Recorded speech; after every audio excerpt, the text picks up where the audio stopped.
Là, effectivement, la chose prend forme. Les costumes, le vrai décor, la technique, le son, la lumière commencent à arriver et vraiment enveloppent définitivement le spectacle.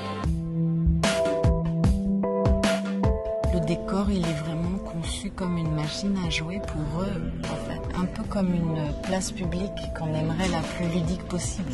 On peut monter à un endroit, se cacher à un autre, apparaître, rester et dormir et s'installer au milieu.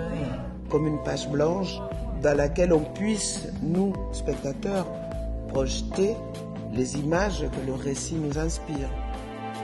Tout mon travail sur les 2 prochains jours, il y a des choses de l'ordre de la déambulation, des choses comme ça qu'il faut maintenant régler avec les gens.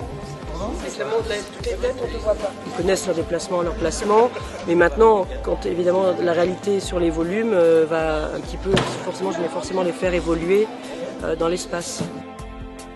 Non, mais ça nous met la pression quand même, ça. Oui, hein. oui, mais une bonne pression, hein, Rama. Une bonne pression.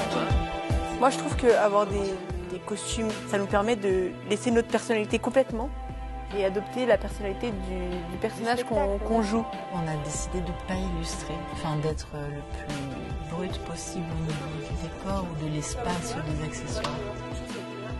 La lumière, c'est donner une profondeur, c'est donner un relief, c'est donner une couleur, c'est donner une ambiance, un sentiment aussi de lumière. Le son, c'est pareil, le son. Mais oui, bien sûr. Pas mal de transitions pour dynamiser le passage d'une scène à l'autre et tout un accompagnement musicalo-sonore, on va dire, pour créer du rythme et des tensions et des climats.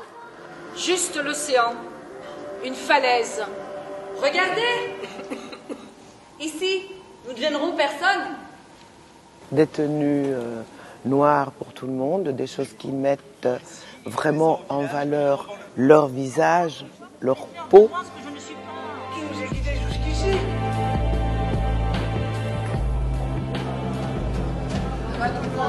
Ça va. On va chauffer, on va essayer d'avoir du talent.